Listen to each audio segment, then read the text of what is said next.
इस घर में पिछले कुछ महीनों से जो सब हो रहा था वो बहुत ही ज़्यादा अजीब था। इतना अजीब था कि अब मैं भी उसके बदले में कुछ अजीब करने को तैयार हो गई थी। मैं अपने पति के कपड़े पहन रही थी क्योंकि मुझे अपने पति की तरह नज़र आना था। मैं ऐसा क्यों कर रही थी, इसके पीछे बहुत बड़ी कहानी थी। पर मैंने अपने पति के कपड़े पहन लिए और अब मैं बिल्कुल एक मर्द लग रही थी, और वह भी अपने पति जैसा। मैंने गमछा भी अपने चेहरे पर लपेट लिया था कि मेरा मुंह नजर न आए, और मैं उस घर के अंदर चली गई।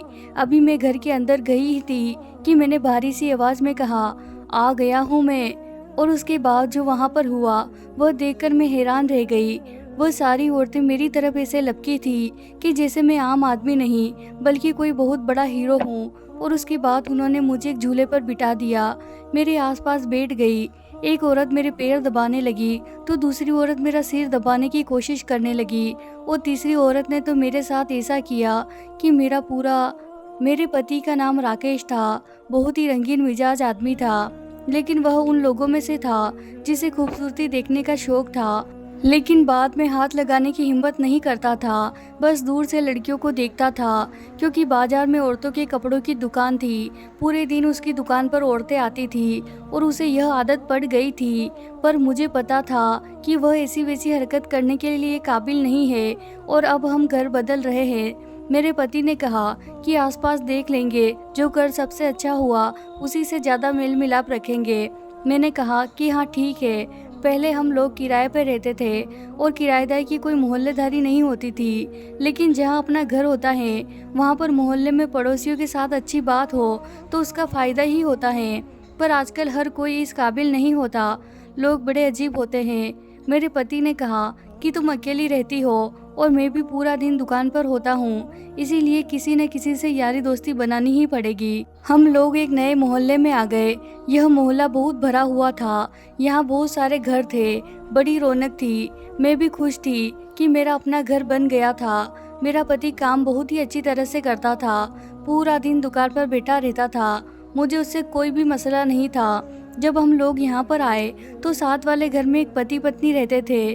उसकी पत्नी बहुत अच्छी थी, उसका नाम कूफा था। जब हम लोग घर में काम कर रहे थे तो वह मेरे लिए चाय बनाकर ले आई, और उसने कहा कि आप तो हमारे पड़ोसी हैं, और सोचा कि आप शिफ्टिंग कर रहे हैं तो मैं आपके लिए चाय बनाकर ले आई। मैंने अपने पति से कहा कि देखो कितने अच्छे लोग हैं, तो उसने कहा नहीं, इतनी भी अच्छी नहीं है, अजीब सी औरत है, वजन देखा है इसका, जैसे धरती पर बोझ हो। मैंने कहा कि आपको उसकी वजन से क्या है, आपने देखा नहीं, वह हमारे लिए चाय बनाकर लाई है और वही हमारी पड़ोसन है। मेरे पति ने कहा पड़ोसी घर के सामने वाले भी तो होते हैं, रुको मैं किसी बहाने से उनके घर जाता हूँ, देखकर आता हूँ घर में कौन है। मैं हैरान थी कि मेरे पति को क्या हो गया। सब लोग कहते थे कि इस आदमी से शादी न करो, औरतों की चीज़ों की दुकान बनाकर बैठा है, इसका दिमाग भी किसी औरत से कम नहीं होगा। मुझे इस वक्त तो इस बात पर गुस्सा आता था, लेकिन बाद में मुझे पता चला कि हाँ ऐसा ही था। मेरा पति मेरे सारे मसलों में बोलता था। अगर मैं अपनी मर्जी से कोई साड़ी पहन लेती तो कहता था नहीं ये अच्छी नहीं लग रही, इसके साथ दूसरा वाला ब्लाउज पहन कर आओ, इसके साथ दूसरा जूता पहन लो। मुझे उसका मामला में बोलना अच्छा नहीं लगता था। मर्द इस तरह की हरकतें करे तो बिल्कुल अच्छा नहीं लगता था। ऊपर से हमारे यहाँ अभी तक कोई संतान भी नहीं हुई थी, और सब लोग मेरे पति पर ही शक करते थे और बातें करते थे। वे कहते थे कि यह बच्चा पैदा करने के काबिल नहीं है, इसका इलाज क्यों नहीं करवाती। मुंह पर तो कोई भी नहीं कहता था, लेकिन पीठ पीछे बातें सुनने को मिलती थी तो बहुत बुरा लगता था। मेरा पति न सिर्फ औरतों के कपड़े बेचता बल्कि कभी कभी उनको खुद भी साड़ी पहनकर दिखाता था कि यह देखे आंटी जी, यह देखे, यह क्या है, क्या सामान आया है। इस तरह की बातें करता था। ठीक है, उसका काम था, और माल बेचने के लिए ग्राहक को खुश करना पड़ता है, न जाने क्या क्या करना पड़ता है। लेकिन फिर भी जो लोग इस काम को नहीं समझते उनको यह सब कुछ अजीब लगता है। मेरे घर वालों को भी यह सब कुछ बहुत अजीब लगता था। वही बात हुई जो उसने सामने वालों के घर में ही दोस्ती यारी लगाने की ठान ली थी। उसने कहा कि एक आंटी रहती है, बहुत अच्छी औरत है। मैंने कहा कि अच्छी औरत है, पानी तक तो पूछा नहीं, और तुम वहाँ पर 2 घंटे बिता कर के आए हो। अच्छी औरत होती तो हमारा थोड़ा सा ख्याल करती, जैसे साथ वाली हमारे लिए चाय लेकर आई है। उसने कहा कि हाँ, यह बात तो तुम ठीक कह रही हो। खैर, रात तो हो गई, अब हम लोग इतना थक गए थे। मैंने कहा कि मैं तो खाना नहीं बना सकती, कुछ ऑर्डर कर लो। लेकिन पहले ही शिफ्टिंग में इतने पैसे लग रहे थे कि ऑर्डर करने का दिल नहीं कर रहा था। थोड़ी देर बाद देखा तो सामने वाली आंटी हमारे लिए खाना बनाकर ले आई। उसके साथ उसकी एक बेटी भी थी। उन्होंने हाथ में इतना खाना उठा रखा था कि जैसे शादी का खाना है। हमारे लिए शाही पनीर, दाल मखनी, चावल, रोटियां, पराठे, यहाँ तक कि थर्मस में गर्मा गर्म चाय भी डालकर रखी थी और उसके साथ खाने के लिए नमकीन और बिस्कुट थे। वो सब कुछ हमारे पास रख कर के चली गई और कहा कि आप लोग थक गए होंगे, आराम से खा लीजिएगा, चाय भी पी लीजिएगा। अब मेरे पति ने मेरी तरफ देखा और कहा कि तुम्हें तो लोगों की पहचान ही नहीं है। एक औरत तुम्हारे लिए खाली चाय बनाकर लाई तो तुम उसको अच्छा समझ रही थी। यह देखो, ऐसे व्यवहार रखा जाता है लोगों के साथ, ऐसे होते हैं खानदानी लोग। इतना सारा खाना अगर हम लोग बाहर से ऑर्डर करते तो हमारे कितने पैसे लग जाते। अरे, यह खाना तो हम कल भी खा लेंगे। मेरे पति ने खाना निकालना शुरू कर दिया और वो खाना बहुत ज़्यादा स्वादिष्ट था। वो कहते हैं ना, पुरानी आंटी होती है, उनके हाथ में बहुत स्वाद होता है, और ऐसा ही था। खाना तो वाकई बहुत मज़ेदार था। मैं भी चुप हो गई। मैंने कहा कि हाँ, ठीक कह रहे हो तुम, लेकिन मुझे वो आंटी ज़्यादा अच्छी नहीं लगी थी। पहले ही दिन हमारे लिए इतना कुछ कर रही थी, पता नहीं हमसे किस परिणाम की उम्मीद लगाकर बैठी थी। सुबह वो हमारे लिए नाश्ता भी लेकर आई और बर्तन लेने के लिए भी खुद ही आ गई। अब यह कुछ ज़्यादा ही हो रहा था। मैंने उनको कहा कि आप इतना नहीं करें, तो उसने कहा कि आप तो हमारे पड़ोसी हो, आप लोगों ने यह घर ले लिया है और हमारे घर में कोई मर्द नहीं है। हम आप लोगों की मदद करेंगे, कभी आप हमारी मदद कर देना। मैं समझ गई कि किस लिए सब कुछ कर रही है। फिर मैंने सोचा कि चलो ऐसा है तो कोई मसला नहीं, इतना बंदा कर ही लेता है। मैंने भी यह कह दिया कि ठीक है। हमारे पास गाड़ी भी थी और उनके पास गाड़ी नहीं थी। उन्होंने सोचा होगा कि कभी कहीं जाना होगा तो हमारी गाड़ी उनके काम आ जाएगी। पति है, गाड़ी में छोड़ आएगा। लेकिन यह तो बात की बात है, आंटी मेरी ज़िंदगी में तो बहुत बड़ा तूफान लेकर आने वाली है।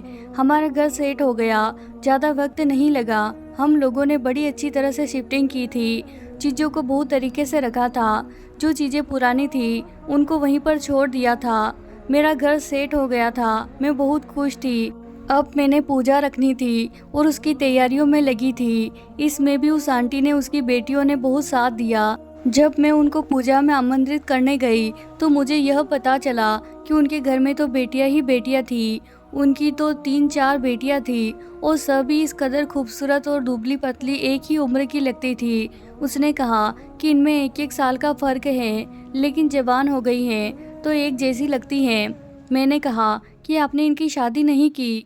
तो उन्होंने कहा कि बस रिश्ते तलाश कर रही हूँ। लड़की अच्छी थी, मेरी बहुत इज्जत की, मुझे चाय पानी पूछा।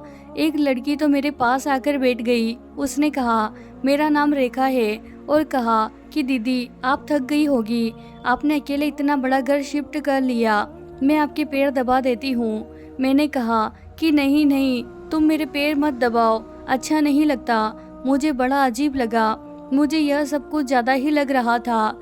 इतना भी कोई किसी के लिए अच्छा नहीं होता था। लेकिन अब हम लोग ऐसे समाज में रहते हैं कि जहाँ कोई किसी के साथ थोड़ा सा भी अच्छा करता है तो हम यह नहीं कहते कि तुम्हारा शुक्रिया। हम यह सोचने लगते हैं कि यह मेरे साथ अच्छा क्यों कर रहा है, कहीं इसके दिल में कोई बात तो नहीं है, इसको मुझसे कोई मतलब तो नहीं है। क्या करे, ज़माना आजकल ऐसा ही हो गया। लेकिन बस सादा सा मर्द है, ऐसा नहीं है कि जिससे शादी करने की कोई औरत सपने देख सकती है। बस सीधा सादा है। मुझे कभी कभी ऐसा लगता है कि मेरे पति के अंदर एक औरत भी रहती है।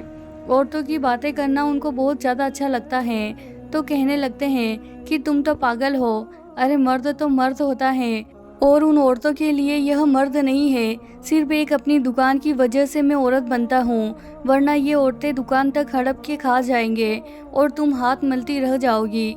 ऐसे में हमारे पास कुछ नहीं बचेगा। मैंने कहा पहले कुछ नहीं था, पर अभी अभी हमने घर बनाया है, गाड़ी ली है। इससे पहले कुछ नहीं था। अब दुकान भी है, दुकान भी अभी छुड़वाई है। पहले तो कर्जे की वजह से फंसी हुई थी। भगवान की बड़ी कृपा है, हमारे ऊपर सब कुछ ठीक है। बच्चे नहीं हैं, इसीलिए ज़्यादा खर्च भी नहीं है। हमारा अब तो घर भी अपना हो गया और सवारी भी अपनी बन गई। उसने कहा कि फिर तो तुम्हारे पति के पास बहुत पैसे रहते होंगे और वह सारे पैसे निकाल देगा। और अब तुमने बात कर दी है तो मैं भी तुम्हें बता दूँ, एक दिन मैंने उस आंटी जी के घर 2 किलो पनीर लेकर जाते हुए देखा है। तुमने मंगवाया था क्या उससे पनीर? मैंने कहा कि नहीं, मैं तो पनीर ज़्यादा चाव से नहीं खाती हूँ, मैंने तो नहीं मंगवाया था। उसने कहा कि फिर आंटी जी ने मंगवाया होगा, उनके घर में पनीर लेकर जा रहा था। मैंने कहा कि हो सकता है आंटी जी ने उसे पैसे दिए हो। तो उसने कहा कि वह किसी को पैसे नहीं देती, जिसके उससे पैसे देने होते हैं किराए वाले के पास जाकर पूछो, इनका घर कर्जे पर चल रहा है। वह बेचारा उनके दरवाजे के आगे आकर एक दफ़ा बातें भी सुनाकर गया है, लेकिन माँ और बेटियों को शर्म ही नहीं आती। इनसे तो पूरा मोहल्ला परेशान है और तुम हो कि अपने पति को उनके पास खुला छोड़ा हुआ है। लेकिन अब मेरी एक बात गौर से सुन लेना, ऐसे सीधा अपने पति को मना नहीं करना, क्योंकि यह जो मर्द होता है ना, यह उल्टी खोपड़ी का होता है। इसे जिस काम से मना करो यह वही करता है। तुम उसे पूछना कि तुम वहाँ बार बार क्यों जाते हो, और फिर मना करना कि नहीं जाया करो, या फिर इसको इतना बिजी कर दो कि इसके पास इतना वक्त न बचे। मैंने कहा कि वह तो पहले ही बड़ा मसरूफ रहता है, दुकानदार बंदे की कौन सी ज़िंदगी होती है, उसकी तो कोई छुट्टी भी नहीं होती। तो वह कहने लगी कि अगर फिर भी वह अपना सारा कारोबार छोड़कर इन लोगों के पास आता है तो इसका मतलब कि बात तो पहले ही आगे निकल चुकी है, अब तुम क्या बचा लोगी। मैंने कहा कि ऐसी बातें नहीं करो।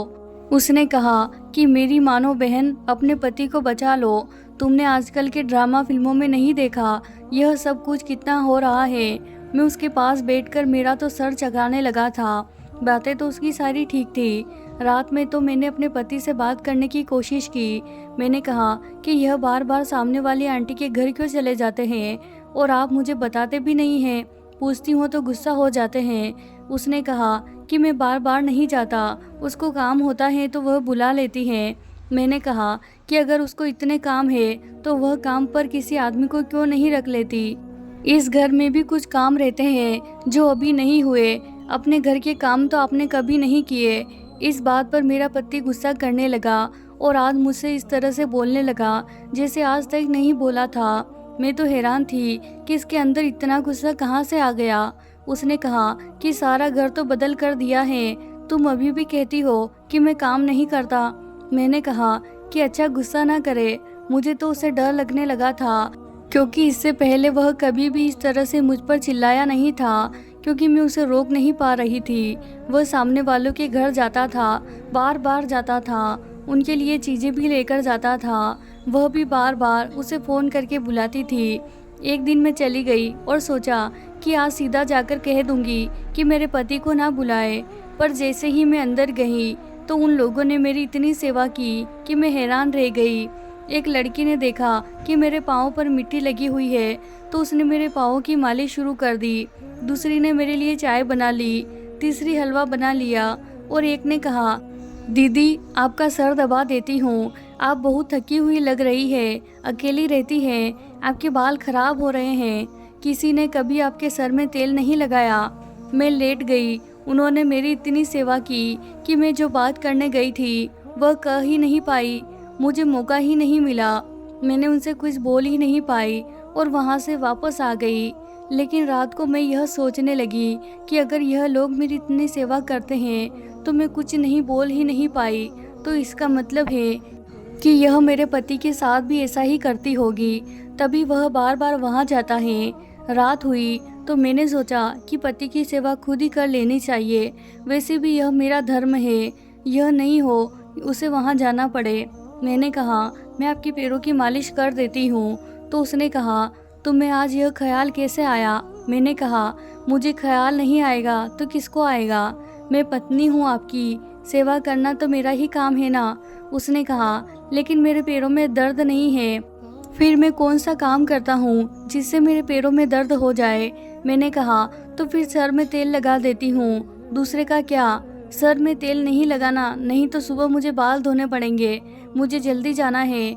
मैंने कहा, तो फिर हाथों पर लगा देती हूँ। तो उसने कहा, तेरे हाथों में कौन तेल लगाता है, क्या हो गया है तुम्हें? मैंने कहा, बस मुझे आपकी सेवा करनी है, मैं आपसे बहुत प्रेम करती हूँ। तो मेरा पति कहने लगा, मुझे पता है कि तुम मुझसे बहुत प्रेम करती हो। मैंने कहा, फिर तो मेरी बात क्यों नहीं मान लेते? मैं थोड़ा अच्छे से पेश आने की कोशिश कर रही थी, पर मेरा पति मेरी बातें सुनते सुनते ही सो गया। सुबह मैंने यह बात अपनी पड़ोसन को बता दी। उसने फिर से मेरे कान भरे और कहा, अपने पति को उसके घर में नहीं जाने दो, जाकर उन लोगों से बात करो, झगड़ा करो, उसे लड़ाई झगड़ा करो। लेकिन जैसे ही मैं झगड़ा करने जाती थी, वह लोग मेरी सेवा करके मुझे बिल्कुल ही चुप करवा देते थे। लेकिन मेरा पति वहाँ बार बार क्यों जाता था और फिर बहाने भी करता था। अब मैंने सोच लिया था कि मुझे कुछ और ही सोचना होगा। मुझे किसी तरह यह देखना होगा कि जब मेरा पति वहाँ जाता है तो क्या करता है, क्योंकि एक तो वहाँ जाता है तो 2 घंटे तक वहीं बैठ जाता था। लेकिन यह काम किसी सीधे तरीके से होने वाला नहीं था। मुझे एक प्लान की ज़रूरत थी। मैंने यह अपने पति से कह दिया कि मुझे कुछ रुपयों की ज़रूरत है, मैंने कोई सामान लेना है। उसने कहा कि घर का सामान तो हम ले आए थे और कपड़े तो तुम्हारे मेरी दुकान से ही आ जाते हैं, और कौन सा सामान लेना है? मैंने कहा, क्यों, कपड़ों के अलावा और कोई चीज़ नहीं होती? मैं दिल ही दिल में सोच रही थी कि आज मुझसे सवाल क्यों कर रहा है। पहले तो मैं इससे पैसे मांगती थी तो फौरन पैसे निकाल कर मुझे दे देता था। मैंने कहा, कुछ पैसे चाहिए, और भी चीज़ें होती है। उसने कहा कि अभी मेरे पास पैसे नहीं है। मैं हैरान रह गई कि पहली जैसा ही उसने मुझे इनकार किया था। लेकिन जब शाम हुई तो मैंने अपने घर की छत से देखा कि वह सामने वाली औरत के घर बहुत सारा सामान लेकर जा रहा था, और मुझे साथ वाली औरत ने बताया था कि यह तो किसी से सामान मंगाती है तो 1 रुपया नहीं देती, और तुम्हारे पति से भी भर भर के सामान मंगवाया है तो खुद से पैसे नहीं दिए होंगे। मुझे बहुत गुस्सा आया कि मेरे पास मेरे पति के लिए पैसे नहीं थे और उनके लिए पैसे हैं, और अब सामान लेकर जा रहा है। और फिर मुझे इस बात पर यकीन था। मैंने उससे पूछा, सामने वाली थी, तो उसने कह दिया कि नहीं, कुछ नहीं मंगवाया था। वह मुझसे क्यों कोई चीज़ मंगवाएगी? मैं कोई उनका नौकर हूँ? सामने तो मार्केट है जहाँ से ले सकते हैं। मैंने कहा, फिर इतनी देर वहाँ बैठकर क्या करते हो? तो कहने लगा कि मैं तो कुछ भी नहीं करता, मैं तो वहाँ कपड़े बदलवाने के लिए गया था, और एक दफ़ा उनको कोई मशवरा चाहिए था तो मैंने मशवरा दे दिया। बेटी के मामला था ना बात थी। मैंने कहा, अच्छा, दिल ही दिल में सोच रही थी कि तुम क्या खिचड़ी पका रहे हो, उसके बारे में मुझे पता चल गया है। मेरे पति का कपड़े पहनने का तरीका एकदम अलग सा ही था, क्योंकि वह दुकानदार बंदा था। वह सलवार सूट ही पहनता था और गले में एक गमछा भी डाल के रखता था, जिससे वह गर्मी में अपना मुंह साफ कर लिया करता था। कभी कभी उसी से अपना सर भी बांध लेता था। मैंने सोच लिया कि मुझे कोई प्लान बनाना पड़ेगा। एक दिन मेरे पति ने कहा कि आज मैं शहर से बाहर जा रहा हूँ, माल खरीदना है। वह माल खरीदने के लिए अक्सर दूर ही जाया करता था। उस दिन वह घर पर नहीं था, और मैंने क्या किया कि उसके कपड़े में से एक कपड़े निकाले जिसमें मैं उसके जैसी लगूं या नहीं, ऐसा जोड़ा जो वह बार बार पहनता था, और सर पर टोपी पहन ली और गमछा के साथ अपना चेहरा छुपा लिया। मेरा प्लान ये था कि मैं अपना चेहरा छुपाकर और अपने पति का हुलिया बनाकर सामने वाली औरत के घर चली जाऊंगी, और मुझे पता चल जाएगा कि वहाँ पर मेरा पति क्या करता है। और अगर बाद में उनका पता चल भी गया तो मुझे कोई परवाह नहीं, मेरे कौन से अपने रिश्तेदार हैं, कह दूंगी कि मैं तो मजाक कर रही थी। मैंने ऐसा ही करना था, लेकिन मुझे थोड़ा सा डर भी लग रहा था और मैं थोड़ी परेशान भी हो रही थी। सोचा कि साथ वाली पुष्पा को बता देती हूँ, वह मेरी थोड़ी मदद कर देगी, हो सके तो उसे भी अपने साथ ले जाती हूँ। लेकिन जब पता किया तो पता चला घर पर नहीं थी। यह सामने वाली औरत की बेटियां तो थी ही बड़ी अजीब सी। इन्होंने अपनी खूबसूरती के जाल में सबको फंसा के रखा था। तो मेरे पति कौन से खेत की मूली था? मेरे पति भी बहुत जल्दी फिसल जाने वाले में से था, और इनको कोई शर्म नहीं थी। अपनी बेटियों को ऐसे कहती थी कि जो मर्जी करो, जिसको मर्जी अपनी बातों में लगाओ, पटाओ और उससे पैसे लो। घर के सामान मंगवा लो, उतनी बुरी शिक्षा दे रही थी। उनको ऐसी औरतें पूरे समाज में सबका नाम बर्बाद करती हैं और इनको जरा शर्म नहीं आई। मेरे पति को अपनी बातों में लगा लिया। आज इन औरतों ने मेरे हाथ से बचना नहीं था। अगर मुझे पता चल जाता कि वहाँ पर कुछ फालतू हो रहा है, कोई उल्टा सीधा काम हो रहा है, तो मैंने किसी का भी लिहाज नहीं करना था। जो मेरे दिल में आता मैंने बोल देना था। मैं बहुत ज़्यादा गुस्से में थी।